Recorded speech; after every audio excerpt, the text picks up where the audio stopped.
this bill has been introduced in this house in pursuance of the recommendations of the Press Commission. The honorable members might remember that the Commission has devoted some part of its observation to this question of having a schedule which will regulate the price of newspapers according to the page that they contain.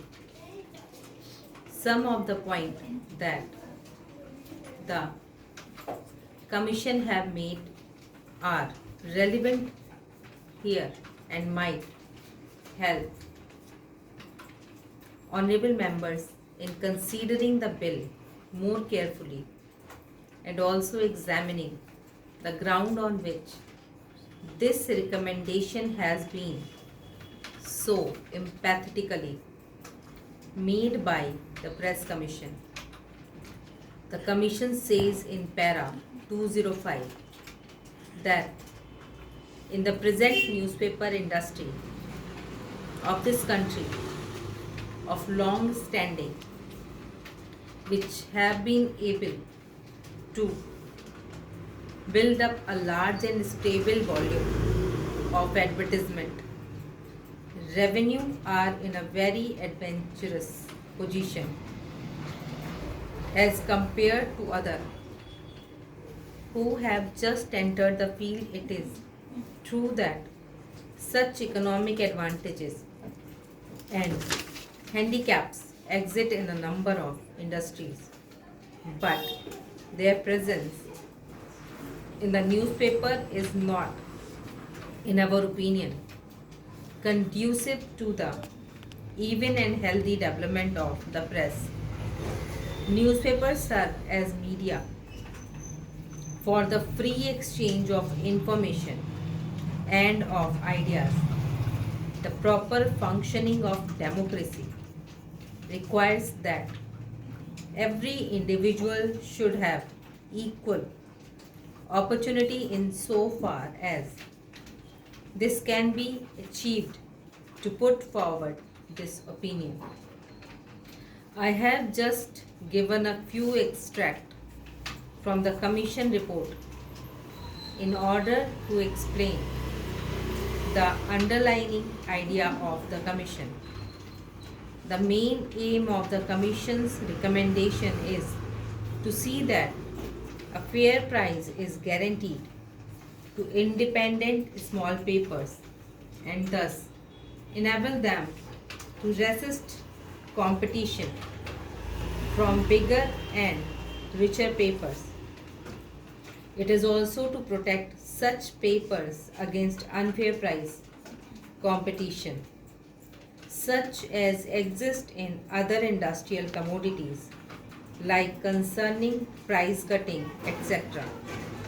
It is the Commission's contention that though such practices might be tolerated within a certain limit in other industries, it should not be so in the press industry, where we have the medium of expression of public opinion and where cornering by a person or a group of persons of this medium would mean the passing of this medium into the hands of a few persons and their monopolization the medium of public opinion and threatening the expression of opinion by others who would like to place their views before the public.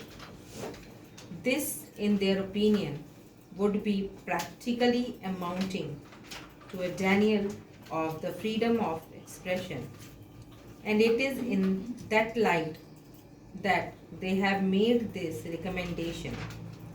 The Commission have said that they have examined many schemes as to how it would be possible to ensure the largest amount of freedom of expression, and they felt that this was probably one of the most effective ways by which we can ensure freedom of expression.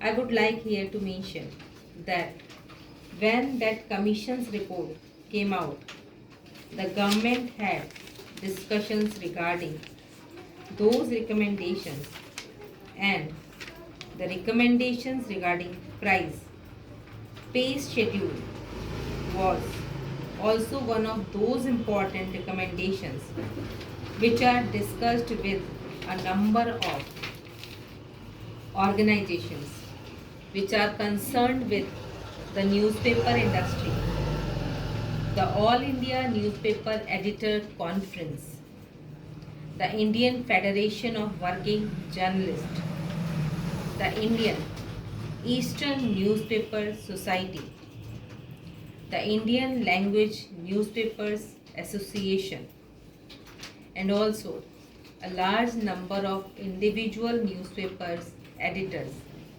and proprietors were consulted. This discussion took place many times, and the pros and cons of this question were thoroughly discussed. We found that the majority of the members were very much in favor of some such legislations and restrictions. There is no doubt that some of the newspapers were against it, but that was to be expected.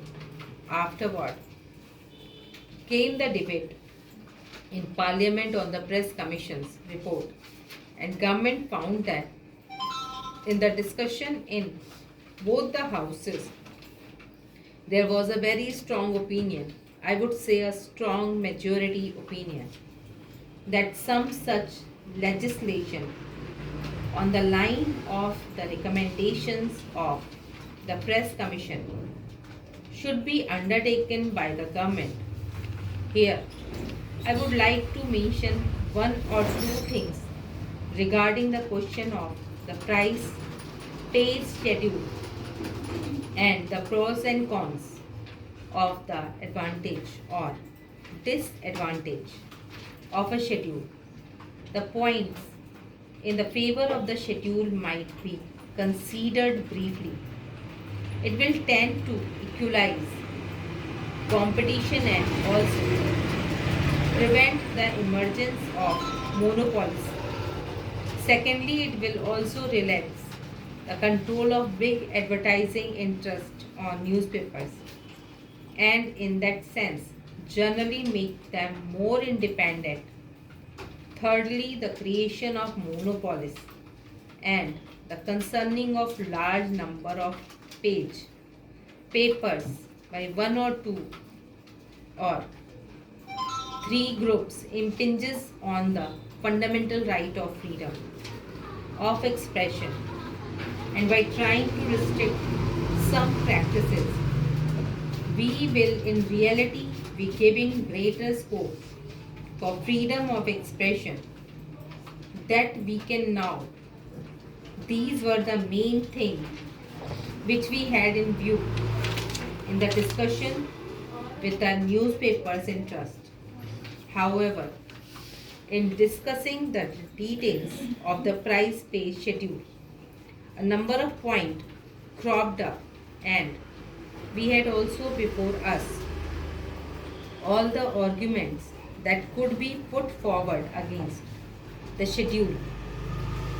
We certainly carefully considered all of them.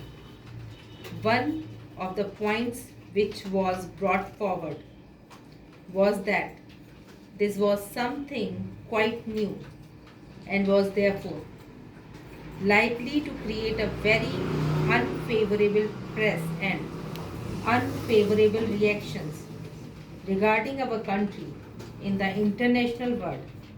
It might be even spread abroad that India is restricting the freedom of the press. Now, regarding this point, I do not think it will be correct to say that no such restrictions exist even today and formally on a greater scale. In Great Britain, the price pay schedule existed and exists. No doubt the object of it might be quite different. The object is to give a more equitable distribution of newsprint, but the control by a statutory corporation of the distribution of newsprint only, the newspaper, if they follow certain price page regulations, is there and has been functioning for the last 15 years or more in this country.